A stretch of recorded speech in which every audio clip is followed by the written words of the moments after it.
मेरा नाम नोमी है और इस वक्त मेरी उम्र 29 साल है। और जो कहानी मैं आप लोगों को बताने वाला हूँ वो आज से 3 साल पहले शुरू हुई, जब मेरी उम्र 26 थी। तो बात इस वक्त की है जब मैं दुबई से छुट्टी आया था, और इन दिनों मैं बहुत परेशान था क्योंकि कोई 1 महीना पहले उस लड़की की कहीं और शादी हो गई थी जिससे मैं बेइंतहा प्यार करता था। गलती मेरे घर वालों की थी, उन्होंने वहाँ रिश्ता करने से इनकार कर दिया था। इसलिए मेरे घर वालों से भी कटा कटा रहता था और उदास रहता था, और अपना ज़्यादातर वक्त घर के बाहर ही गुजारता था। थोड़ा दोस्तों के साथ, ज़्यादातर वक्त सियालकोट के फातिमा जनाब पार्क में तनहा बैठ के। मेरी एक खाला है जिनसे घर वालों का झगड़ा है और वो हमको मिलती है ना। हम तकरीबन जब से मैंने होश संभाला है ये सब ऐसे ही चल रहा था, लेकिन जब मैं दुबई था उनसे मेरा फेसबुक के ज़रिए रब्ता हुआ और बात होनी शुरू हो गई। सही से वो काफ़ी बोल्ड लेडी थी, मैं उनसे हल्की फुल्की डबल मीनिंग बातें भी कर लेता था। तो एक दिन मैं ऐसे ही सुबह उठा तो व्हाट्सएप पे उनके मैसेज आए हुए थे कि तुम मिलने आओ, वो गुजरावाला रहती हैं। तो मैं उस दिन उठा, तैयार होकर गुजरावाला उनसे मिलने निकल गया, बाइक पे ही। मुझे उनके घर का बिल्कुल भी पता नहीं था। मैंने सियालकोट बाईपास पे जाके उनको कॉल की तो उन्होंने मुझे रास्ता समझाया, तो मैं उनके घर जा पहुंचा। खाला की उम्र को 43 हो गई थी। उनकी 3 बेटियां और 2 बेटे। उनके शोहर का काम के लिए लाहौर रहते थे और हफ्ते बाद वापस आते थे। एक बेटी की शादी हो चुकी थी और एक मैट्रिक में थी। बाकी बच्चे 2-2 साल के फ़र्क से छोटे थे। खाला को मैंने पहले फैमिली फंक्शंस में देखा हुआ था, लेकिन आज मैं उनको सही से देखा रहा था। मेरी खाला क्या कमाल का माल थी, सही ऊंची लंबी, और आप इनके फिगर और खूबसूरती का अंदाज़ा ऐसे लगा सकते हैं जैसे पाकिस्तानी एक्टर सबा फैसल। खैर, उन्होंने मुझे देखते ही गले लगा लिया और ज़ोर की जप्फी डाली, तो मुझे कुछ महसूस होने लगा। उन्होंने ये हग अपने बच्चों के सामने ही किया था। मैं भी कोई इतना नर्वस नहीं हुआ क्योंकि इनके बारे में सोच के मैं पहले ही बहुत गर्म हुआ था, और ना ही ये मेरी ज़िंदगी का पहला तजर्बा था। मैं इससे पहले 2-3 दफ़ा ऐसा खेल खेल चुका था। लैग स्लैग के बाद सब बैठे, बातें हुई, खाना खाया, और बातों में उन्होंने बताया मेरी एक और खाला की बेटी के बारे में कि उसकी शादी हुई 2 बार। पहले उसका है हस्बैंड फौत हो गया और उससे एक बच्चा है, और फिर दोबारा शादी की उसकी घर वालों ने एक बुड्ढे के साथ, तो उसके साथ भी उसकी निभ ना सकी, इसमें से भी एक बच्चा है, और वहाँ से भी तलाक हो गई। अब वो सियालकोट में रंगपुरा में एक किराए के मकान में रहती है। खाला ने मुझे बताया कि उन्होंने कुछ दिन तक सियालकोट उसके घर जाना है। वहाँ जाके वो मुझे कॉल करेगी तो मैं वहाँ मिलने आऊँ। नोट, यहाँ ये बात बता दूँ, मैं दूसरी खाला की इस बेटी को ज़िंदगी में पहले कभी नहीं था देखा था, और मैं समझ रहा था वो भी कोई एंटी टैप होगी।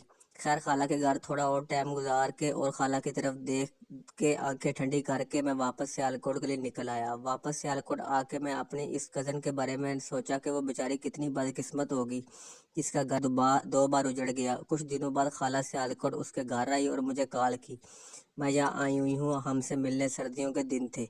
मैं उठा, नहा धो के दिन 12 बजे उनके मोहल्ले जा पहुँचा। फ़ोन करके घर की लोकेशन पता की, जो समझ नहीं आ रही थी क्योंकि घर काफ़ी अंदर था गलियों में। तो कज़न का बेटा मुझे लेने आ गया। उसके बेटे की उम्र कोई 14 साल होगी। मुझे अभी तक यही लग रहा था वो कोई आंटी ही होगी जिसका बेटा इतना बड़ा है। मैं जब उसके घर पहुंचा तो उस लड़के ने बताया खाला छत पे है धूप में। तो मैं उसके साथ छत की तरफ चल दिया। उसके घर का नक्शा समझा दूं कि उसका घर किराया का था और नीचे कोई और किराएदार रहते थे। बाहर से लोहे वाली सीढ़ी थी जो ऊपर जाती थी, और ये लोग ऊपर रहते थे। मेन दरवाज़ा एक लोहे की ग्रिल थी, और उसके आगे एक कमरा था जहाँ बेड भी रखा था, और उसी के साथ वॉशरूम था। ये कमरा बेडरूम और ड्राइंग रूम दोनों ही था। इससे आगे छोटा सा हॉल था जिसमें ऊपर ओपन किचन था, और उससे आगे एक और कमरा था।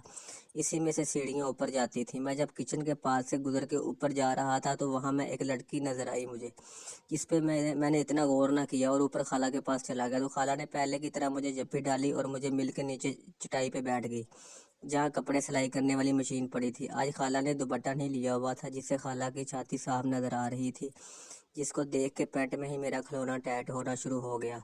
इससे पहले कि मैं कुछ और सोचता, मुझे सरप्राइज़ मिलने का टाइम था। खाला की बेटी जिससे मैं मिलने आया था वो छत पे आई, जिसको देख के मेरे होश उड़ गए। जिसको मैं एंटी ख्याल कर रहा था वो एक 30 साल की खूबसूरत और ऊंची लंबी लड़की थी, जो बिल्कुल खाला की जवानी की कापी लगती थी।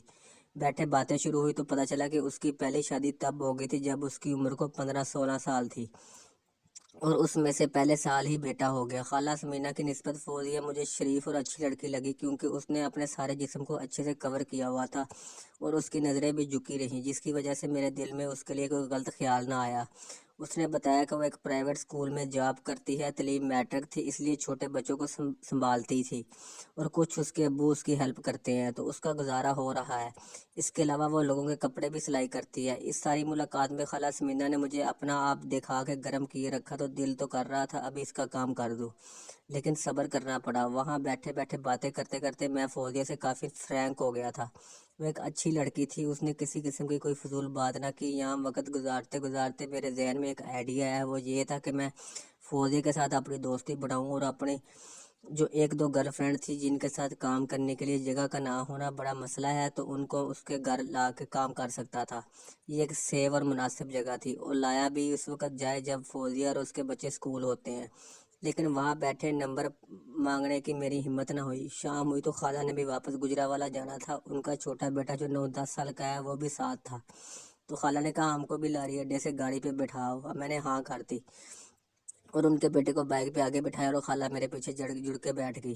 خالہ سمینہ کی ٹائٹ چھاتی میری بیگ پہ صحیح سے فیل ہو رہی تھی۔ میرے لیے یہ سفر کافی مزے کا تھا۔ مجھے اندازہ ہو گیا تھا کہ خالہ پہ اگر میں ٹرائی کروں تو وہ مجھ سے کام کروا لے گی۔ کچھ وہ لالچی سی عورت بھی تھی اور میں باہر سے آیا تھا، اچھے پیسے تھے میرے پاس، اور اس کے علاوہ میرے جیسے جوان لڑکے سے کام کروانا آج کل کی آنٹیوں کا مشغلہ بن گیا ہے۔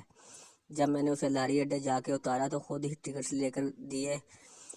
گاڑی نکلنے میں ابھی تھوڑا ٹائم تھا، میں ان کے لیے جوس لایا اور اپنے لیے بھی باتوں باتوں میں خالہ سے فوزیہ کا نمبر مانگا، جو خالہ نے جھجکتے ہوئے دے دیا اور سخت تاکید کی کہ ایسی ویسی کوئی بات نہ کرنا، وہ سیریس لڑکی ہے۔ میں نے ان سے کہا خالہ آپ بے فکر رہیں، اور ان کو گاڑی پہ بٹھا کے گھر آ گیا۔ اور پھر رات کو میں نے فوزیہ کو ہیلو کا میسج کیا، لیکن کافی انتظار کے بعد بھی جب آگے سے جواب نہ آیا تو میں نے کال ملا دی۔ فوزیہ نے کال پک کی۔ فوزیہ: ہیلو جی، کون؟ میں: السلام علیکم کزن، کیسی ہیں؟ فوزیہ: وعلیکم السلام جی، آپ کون؟ میں: آپ تو بڑی جلدی بھول گئی، میں نومی ہوں، آج ہی تو ہماری ملاقات ہوئی ہے۔ فوزیہ: اوہ اچھا، نمبر کہاں سے لیا ہے تم نے میرا موبائل پکڑا تھا تم نے، اس میں سے نکالا تھا؟ میں: ارے نہیں ایسی عادت نہیں ہے میری، میں نے خالہ سمینہ سے لیا تھا آپ کا نمبر، اگر آپ کو اچھا نہیں لگا میرا کال کرنا تو میں بند کر کے نمبر ڈیلیٹ کر دیتا ہوں۔ فوزیہ: نہیں ایسی بات نہیں، بس میں کم لوگوں سے رابطہ رکھتی ہوں۔ خیریت سے لیا تم نے میرا نمبر؟